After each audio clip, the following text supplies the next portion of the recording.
आज इस वीडियो में एक डाउट दूर करने का मैं प्रयास करूंगा। बहुत से लोग हैं वो इस समय एरो की तैयारी कर रहे हैं। उसमें से ही एक सब्सक्राइबर है मेरी, उनका एक डाउट था।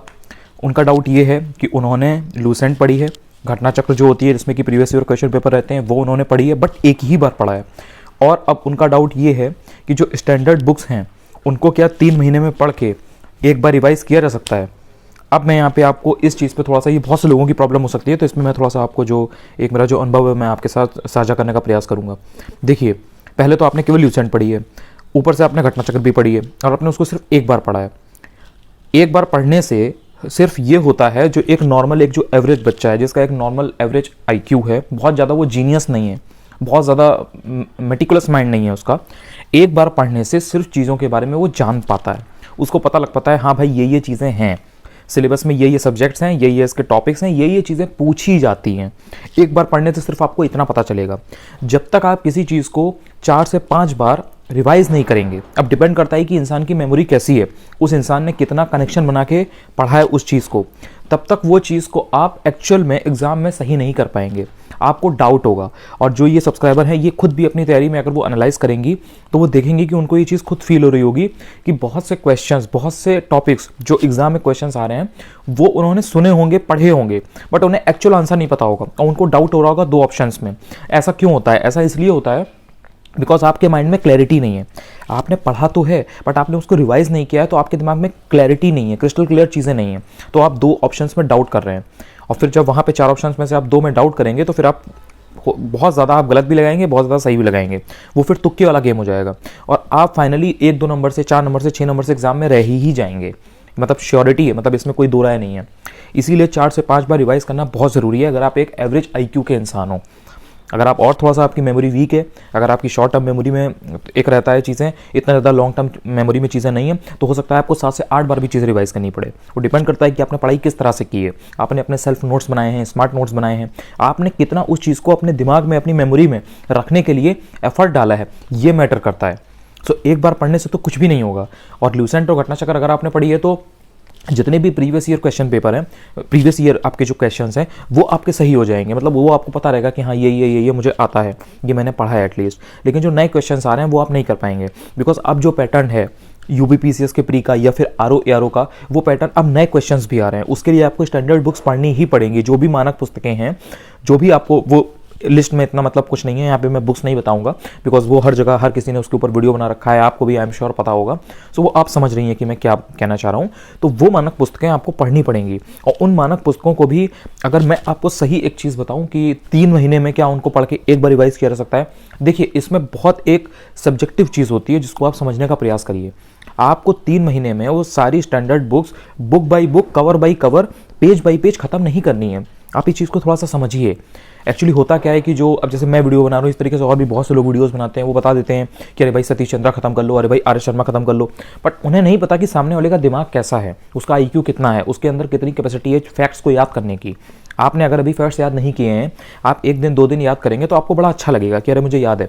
जैसे ही आपने लगातार 1 महीने रोज 50 फैक्ट याद किए, उसके 1 महीने के बाद आपको लगेगा मुझे कुछ याद नहीं आ रहा है, बिकॉज आपने पढ़ तो लिया बट आपने उसको रिवाइज नहीं किया, आपने उसको दिमाग में, उसका रिटेंशन नहीं हुआ, आपने उसको दिमाग में रखा नहीं। सो इसलिए वो जो इंसान कोई आपको बता रहा है कि आप ये बुक पढ़ लीजिए, एक्चुअल में जब आप उस बुक को पढ़ने बैठेंगे तो आपको बहुत मेहनत लगेगी, बहुत आपका दिमाग लगेगा। और अगर आप उतने तेज नहीं है माइंड से, उतने शार्प नहीं है, उतना आपका नहीं है अच्छा माइंड, तो आपको दिक्कत होगी उसको याद करने में, लंबे समय तक अपने दिमाग में रखने में। सो इसलिए पहले तो अपने दिमाग से ये एक डाउट निकाल दीजिए कि आपको कोई भी बुक कवर बाई कवर या पेज बाई पेज पढ़नी है। आप टॉपिक्स वाइज चाहिए, कोई भी सब्जेक्ट है, कोई भी चीज़ है। जैसे अगर आप ये देखिए कि अगर आपने देखा कि हर बार UPPCS में बैटल से क्वेश्चन आ रहा है, कोई ना कोई बैटल पूछ रहे हैं, या आपने देखा कि अकबर के ऊपर पूछा जा रहा है, या आपने देखा कि औरंगजेब के ऊपर हमेशा क्वेश्चन आ रहा है, तो उस बुक से, जो भी मानक पुस्तक है, जो भी आपकी स्टैंडर्ड बुक है, आप उससे औरंगजेब के बारे में पूरा पढ़ लीजिए। जैसे अगर आपने देखा कि यार मुगल एम्परर्स के बारे में आता है, अकबर के बारे में आ रहा है, या शाहजहाँ के बारे में आ रहा है, या जहांगीर के बारे में आ रहा है, जहांगीर की पेंटिंग के बारे में हर बार पूछा जाता है, या अकबर का कोई अगर कोई खास इंसान था, बीरबल के बारे में कोई चीज़ पूछी जा रही है, या जैसे अगर आपने देखा कि सिकंदर लोदी है, उसके बारे में कोई चीज़ पूछी जाती है, तो आप उस पर्टिकुलर इंसान या उस पर्टिकुलर चीज़ के बारे में, जैसे अगर पूछा जाए कि आप मुगल्स के टाइम पे जो एडमिनिस्ट्रेशन था, जो प्रशासन था, उसके बारे में बताइए, तो आप जाइए और उस मानक पुस्तक में, उस स्टैंडर्ड बुक में वो टॉपिक पढ़ लीजिए। आपको ऐसा नहीं करना है कि आप पूरी बुक, आपने 400 पन्ने की बुक है, आपने पहले पेज से उठाया और फिर आप 400 पेज तक पढ़ रहे हैं, तो आपके 4 महीने इसी में लग जाएंगे। तो आप थोड़ा सा स्मार्ट स्टडी करिए। स्मार्ट स्टडी इसी को बोलते हैं, कम टाइम में ज़्यादा निकालना, मिनिमम से मैक्सिमम निकालना। मेरा अगर वीडियो है 10 मिनट का, तो 10 मिनट में आपने उसमें से क्या क्या अच्छे पॉइंट लिए, आपने उसको नोट डाउन किया कि हाँ भाई ये चीज़ मुझे काम की लगी, इसको मुझे इंप्लीमेंट करना है। मेरा वीडियो मतलब किसी का भी वीडियो, जो भी चीज़ आप देख रहे हैं, अगर आपने सिर्फ कहानी की तरह मेरा वीडियो या किसी का वीडियो सुना और वो उसमें एकदम जोश से पढ़ा रहे हैं, एकदम ब्लैक बोर्ड पे, व्हाइट बोर्ड पे एकदम डिजिटल वो चल रहा है खटाखट खटाखट, आपको बड़ा मजा आ रहा है, एकदम फील ले रहे हैं कि अरे भाई ये तो डिजिटल बोर्ड पे एकदम पढ़ा रहे हैं, और उसके बाद में आपने उसको नोट नहीं किया, भूल गए आप 10 मिनट के बाद, क्योंकि आप रिवाइज तो कर नहीं रहे हैं। अब आपने एकदम से, आपको किसी ने 20 घंटे का वीडियो दे दिया, आपने उसको देखना स्टार्ट किया, आपको लग रहा है बड़ा अच्छा है, बड़ा अच्छा है भाई, 20 घंटे का करंट अफेयर्स का वीडियो है, इसमें एक साल का पूरा करंट अफेयर्स 20 घंटे में है। आप 20 घंटे का देख तो लेंगे, आपने अपना एक दिन का जो 90% करीब समय है वो आपने उस वीडियो में दे दिया, लेकिन क्या आप उसको रिवाइज कर पाए? क्या आप उसमें से जो क्वेश्चंस फंस रहे हैं वो आप कर पा रहे हैं? क्वेश्चन उसी में से आएंगे। क्वेश्चन उसमें से कहाँ से आएंगे? जब पूरा, जैसे अगर कोई बुक है, अगर किसी ने पूरी बुक आपको पढ़ा दी, तो क्वेश्चन अगर उसी में से आ रहा है तो आ ही जाएगा, बट क्या आपको वो याद है? क्या आप वो सही कर पा रहे हैं? ये मैटर करता है।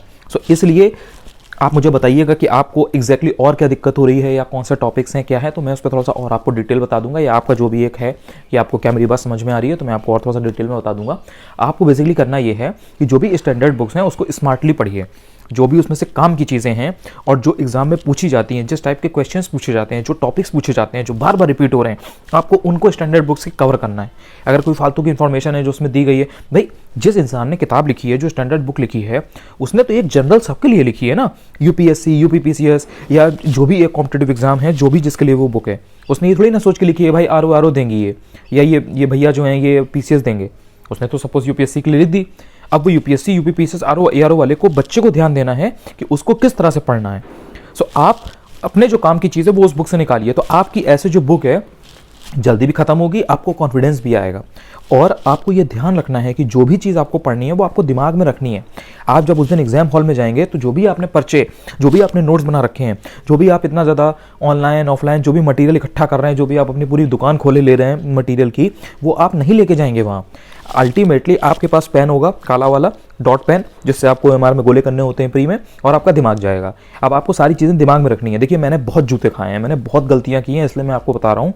आप जितना भी नोट्स बना लें, अल्टीमेटली वो नोट्स चाहे वो 1 पन्ने का हो, चाहे वो 1000 पन्ने का हो, आप अपना दिमाग लेके जाते हैं एग्जाम हॉल में। अपने दिमाग को इतना तेज बना लो ना कि तुम्हारे दिमाग में सारी चीज़ें याद हो तुम्हें, क्योंकि नहीं जाएगा ना आपके पास वो 1 पन्ने का जो नोट्स आप सोच रहे हो, वो अंत में नहीं जाएगा। हाँ, एग्जाम के हॉल में घुसने के पहले वो काम देगा, तो इसलिए उसकी इंपॉर्टेंस है। मैं ये नहीं कह रहा कि वो नोट्स मत बनाओ, नोट्स बनाना बहुत इंपॉर्टेंट है, बिकॉज वो आपको 10 पन्ने की चीज़ 1 पेज में कंसाइज होकर मिल जाती है, फिर वही 1 पन्ना पढ़ के आप जाते हो एग्जाम हॉल में, लेकिन एग्जाम हॉल में आप वो पन्ना लेके नहीं जाते हो। सो इसलिए अल्टीमेटली आपको अपने दिमाग पे भरोसा देना है कि दिमाग में आपकी चीज़ें वो याद रहें। बैटल्स हैं या संधियां हैं कोई, या फिर कोई और किसी किंग के बारे में कोई चीज़ है, किसी सुल्तान के बारे में कोई चीज़ है, या अगर ज्योग्राफी में आप बात करो कोई रिवर्स हैं, कोई स्ट्रेट्स हैं, कोई आपके और कोई पैसिफिक ओशन के बारे में कोई चीज़ है, किसी कॉन्टिनेंट के बारे में कोई चीज़ है, या फिर अगर आप पॉलिटी की बात करो कोई शेड्यूल है, कोई आर्टिकल है, किसी में कोई और फंडामेंटल ड्यूटी की कोई बात की जा रही है, किसी में कोई फंडामेंटल राइट की बात की जा रही है, जो भी चीज़ें हैं, कोई अगर आपका पॉपुलेशन या अर्बनाइजेशन का कोई फैक्ट है, अर्बन जनसंख्या का, यूपी की कोई बहुत खास बात है, यूपी के कोई डैम है, यूपी की कोई नदी है, यूपी की जो ज्योग्राफी है, यूपी की जो एग्रीकल्चर है, कोई भी किसी भी तरीके की कोई भी बात अगर की जा रही है, तो अल्टीमेटली अपना दिमाग लेके जाओगे, उसमें जो आपकी इन्फॉर्मेशन है वही जाएगी। सो अगर आपने 4 से 5 बार रिवाइज नहीं किया है और आप अगर एक एवरेज इंसान हो, तो आप वहाँ पे कंफ्यूजन में आ जाओगे। आपको पढ़ा हुआ लगेगा चीज़ें, आपको लगेगा यार मैंने पढ़ा है, और आपको वहाँ पे सही आंसर नहीं लगा पाओगे। आप अटेम्प्ट भी करोगे, कोई आपको लगेगा आपने पढ़ा है, लेकिन आपका वो आंसर गलत निकलेगा। जब आप आंसर मिलाओगे आंसर की, तो आपको लगेगा अरे यार ये मुझे आता था, गलत हो गया। वो रिवीजन की वजह से होता है। आपको ये चीज़ बहुत से लोग नहीं बताएंगे इतना डिटेल में, एकदम से माइन्यूट लेवल पे जाके अंदर घुस के, ये आपको नहीं बताते हैं लोग बहुत ज़्यादा। वो ये बता देंगे रिवाइज करो। अब रिवाइज भी इंसान एक बार करता है, जैसे कि आपने सपोज किया, एक बार किया, अब एक बार से नहीं होता है ना, फिर आपको लगेगा अरे यार मैं बॉर्डर लाइन पे था, या मैं बॉर्डर लाइन पे थी, मेरा 2 नंबर से नहीं हुआ। आपको लगेगा अरे यार बस 2 नंबर की तो बात है, अगले साल मेरे ये 2 नंबर आ जाएंगे। नहीं आएंगे। आपको चैलेंज तो यही है ना। बहुत से लोग जो अभी आरओ की तैयारी को लेकर के, या यूपी पीसीएस के प्री को लेकर के, जो 2023 वाला है उसको लेकर के गंभीर नहीं है। उनको लग रहा है कि यार जो 2 महीने का समय है, नोटिफिकेशन जब आ जाएगी हम तब पढ़ लेंगे, और अगर फरवरी या मार्च में एग्जाम होगा, अगर हमने दिसंबर में भी पढ़ना स्टार्ट किया तो हम 2 महीने में निकाल लेंगे। बट वो ये नहीं समझ रहे हैं कि इतनी स्टैंडर्ड बुक्स हैं हर सब्जेक्ट की। अगर एक स्टैंडर्ड बुक भी आप पढ़ेंगे मिनिमम तौर पे और करंट अफेयर्स तैयार करेंगे, जो कि आपको कम से कम 7-8 महीने का अच्छे से करना पड़ेगा। 6 महीने का आप रटेंगे, उसके पहले भी 4-5 महीने का, 6 महीने का आप अच्छे से पढ़ेंगे, मतलब ठीक ठाक तो पढ़ ही लेंगे एटलीस्ट, तो आपको बेसिकली 7-8 महीने का तो एकदम ही रटा होगा। तो अगर आप हर सब्जेक्ट की एक किताब ही पढ़ेंगे तो भी आपके 7 से 8 बुक हो गई स्टैंडर्ड। उसके अलावा करंट अफेयर्स तो आपका है ही है। तो आप खुद सोचिए कि आप इतनी चीज़ों को रिवाइज 4 से 5 बार कैसे करेंगे। देखिए, सिर्फ पढ़ना इंपॉर्टेंट नहीं है कि आपने सिर्फ एक बार पढ़ लिया, जैसे कि अभी आपने पढ़ा है, आपने जो पढ़ा है उससे आपको एक आइडिया लग गया कि हाँ भाई ये चीज़ें सिलेबस में हैं, ये चीज़ें एग्जाम हॉल में इस तरह के क्वेश्चंस, इस तरह का पैटर्न है, ये स्टाइल है इस पर्टिकुलर एग्जाम का। लेकिन आप एग्जाम हॉल में वो जो प्रारंभिक परीक्षा है वो आप क्लियर कर रहे हैं कि नहीं, उत्तीर्ण कर रहे हैं कि नहीं, ये कहीं से भी एक बार पढ़ने से प्रूव नहीं हुआ। या तो आप फिर बहुत ही मेटिकुलस माइंड के हों, आपका दिमाग इतना अच्छा हो, इतना शार्प हो कि आपने विवेकानंद जी की तरह एक बार पढ़ा और आप पढ़ते चले गए और आपको पूरा दिमाग में छपता गया। अगर आपका इस तरीके का माइंड है तो मैं उस चीज़ को फिर मैं क्वेश्चन नहीं कर सकता, लेकिन मेरा माइंड ऐसा नहीं है। मुझे जब तक मैं किसी चीज़ को 4 से 5 बार, अगर कोई कठिन चीज़ है, कोई फैक्ट है, जब तक मैं उस चीज़ को 4 से 5 बार रिवाइज़ ना करूँ प्रॉपर इंटरवल्स के दौरान, जैसे मैंने आज पढ़ा, फिर मैंने 3 दिन बाद रिवाइज़ किया, फिर मैंने उसको 10 दिन बाद रिवाइज़ किया, जब मुझे लगा नहीं यार ये चीज़ मैं भूल रहा हूँ, मैंने उसको रिवाइज़ कर लिया। तो जब तक मैं 4-5 बार चीज़ों को रिवाइज़ नहीं करता हूँ तब तक वो चीज़ मेरे टिप पे नहीं होती है, मेरे दिमाग में नहीं होती है। मैं आपको जो इतनी चीज़ें यहाँ पे बोल पा रहा हूँ बिना देखे 10 मिनट तक लगातार मैं जो बोल रहा हूँ, वो क्यों बोल रहा हूँ? बिकॉज मैंने उस चीज़ को एक्सपीरियंस किया है ना, मैंने उसमें घंटे दिए हैं, तो मेरी प्रैक्टिस है, मुझे पता है, मेरा वो स्किल है, मुझे पता है कि हाँ ये चीज़ मुझे मालूम है, इस चीज़ में मैंने इतना टाइम दिया है। तो वो आपका भी कैसे होगा? जब आप हिस्ट्री के बैटल्स हैं, जब आप उनको 4 से 5 बार पढ़ लेंगे तो वो बैटल्स आपको रट जाएंगे, आपके दिमाग में छपा होगा। तो आपको किसी पन्ने की ज़रूरत नहीं है कि आप एकदम एंड टाइम में नोट लिए बैठे हुए हैं, क्योंकि आपने वो रट लिया ना। जैसे इंडेक्स आती है, रिपोर्ट आती है, उससे एक क्वेश्चन आता है, एक क्वेश्चन हमेशा ही आता है जनरली पेपर में, आरओ में या यूपी पीसीएस के प्री में। तो आपने अगर 30 रिपोर्ट हैं, उसमें इंडिया की रैंकिंग क्या है, पहले नंबर पे कौन है, लास्ट नंबर पे कौन है, अगर आपने ये 30 रिपोर्ट रट ली हैं तो फिर आपको एग्जाम टाइम में प्रेशर नहीं होगा, एंग्जाइटी नहीं होगी, पैनिक नहीं आएगा कि भैया मुझे याद नहीं है, क्योंकि आपको रटा है कि भाई पहले नंबर पर नॉर्वे है, लास्ट नंबर पर सूडान है, इंडिया 140 नंबर पर है, ये इसमें इंडिया की रैंकिंग ये है, यहाँ पे इंडिया का स्कोर ये है, क्योंकि आपको मालूम है, क्योंकि आपने 4-5 रिवाइज किया है, आपको कॉन्फिडेंस आएगा। जब आपको कोई चीज़ याद होगी तो आपको कॉन्फिडेंस आएगा कि हाँ भाई मुझे मालूम है।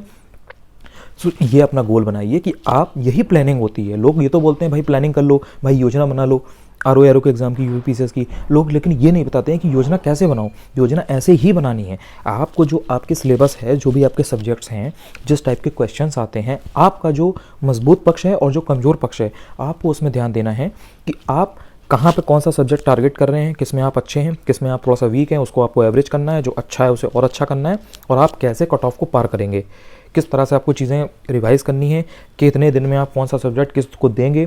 आपके दिन में जो आपका रूटीन है, जितना भी आप टाइम निकाल पाते हैं, उसमें आप उसको डिवाइड करिए, प्रॉपर पार्टीशन करिए कि भाई मैं हिस्ट्री को 2 घंटे दूंगा, करंट अफेयर्स को 3 घंटे दूंगा, या मैं ज्योग्राफी को 2 घंटे दूंगा, उसके साथ में मैं इकोनॉमिक्स को या पॉलिटी को मैं दे दूंगा 3 घंटे। इस तरीके से आप अपना प्लान बनाइए, और ये भी प्लान बनाइए कि आप उसको रिवाइज़ कैसे करेंगे। देखिए, अगर आपने किसी चीज़ को रिवाइज़ नहीं किया तो फिर आपका पढ़ना बेकार है।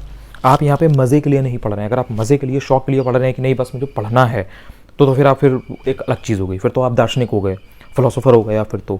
लेकिन अगर आपको एग्ज़ाम निकालना है तो एग्ज़ाम ओरिएंटेड पढ़ाई करिए, उसमें जो चीज़ें चलती हैं, जो चालाकी चलती है, जो टैक्टिक्स चलती है, जो तरीके आपको चाहिए, आपको उसके हिसाब से ढलना पड़ेगा, आपको अपने कंफर्ट जोन से बाहर आना पड़ेगा। आई होप कि आपको थोड़ा सा इससे आइडिया मिला हो। अगर आपको थोड़ा भी इससे, मेरी वीडियो से आपको फ़ायदा मिलता हो, तो चैनल को सब्सक्राइब कर लिया करिए।